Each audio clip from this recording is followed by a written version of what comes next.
Okay, so we're going to talk about restitution in the Bible and 5 reasons why it's important. Do we see restitution in the Bible? What does the Bible say about restitution? Let's examine these questions together along with 5 reasons why restitution is important. Okay, all right. The definition of restitution is restoring something to one who has lost it, helping them recover from damage we have inflicted. Is not a new concept. So let's take the concept of restitution from the Bible. Okay.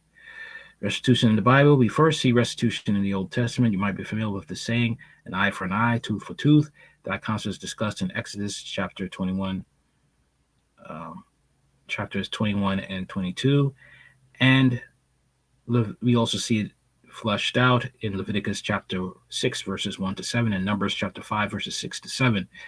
Since these scriptures are part of the Old Covenant, are Christians still bound by them today? Zacchaeus is a great New Testament example of one who practiced restitution.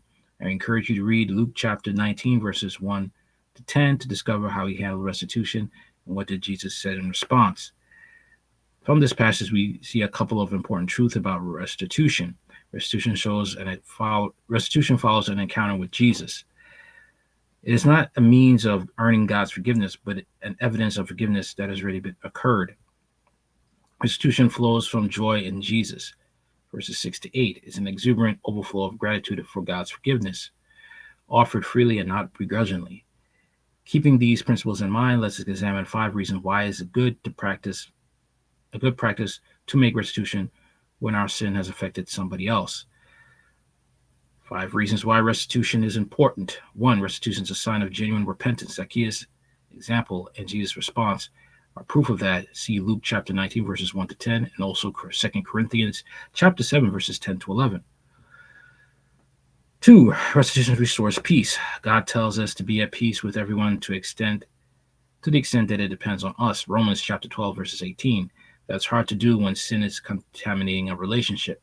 Making restitution can go a long way toward restoring peace and unity. 3. Restitution is an application of the second great command. When you're wronged to someone, don't you want that offending party to make it right? Love your neighbors as yourself and do them as you want them to do to you. Matthew chapter 22, verses 37 to 39, and Luke chapter 6, verse 31. 4. Restitution helps you to ensure that you won't repeat the sin. Proverbs tells us that a fool is prone to repeating his folly in the same way a dog returns to its vomit. Proverbs chapter 26, verse 11. We're wise to see restitution as an opportunity to discipline ourselves, allowing it to teach us to avoid the same sin in the future. 5. Restitution helps you move on. While the concept of forgiving yourself is a common one, it isn't biblical. So what do we do about the shame that intends to linger? Sometimes we're actually sensing is the conviction from God that we need to make restitution. Okay? So that's basically it. Restitution is not something that is easy. It is something that, with the help of God, you can do. Um, it is a difficult thing, and it is something that, you know,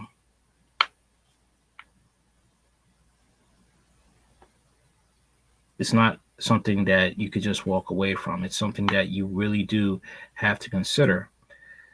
A person, for instance, let's say he was a bank robber, and now restitution, he becomes a Christian. Now restitution has to come into play. He has to give back the money he stole, even if it means uh, facing jail time.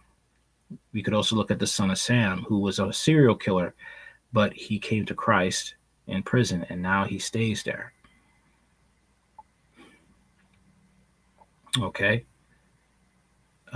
That is basically what it is to commit restitution.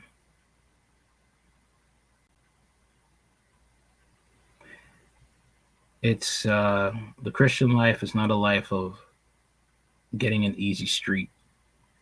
Um, it's something that requires repentance and very few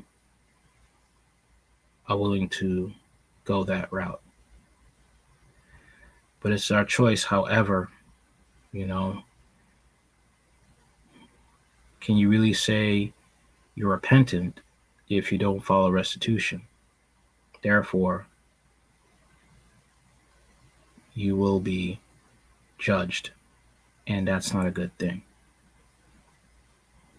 But what about God's grace? God's grace is the power to overcome sin, not the license to sin.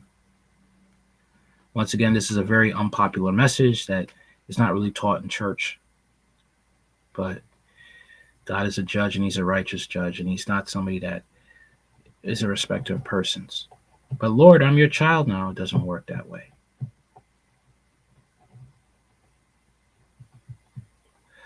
All right, that's all I got to say for now. Peace and God bless.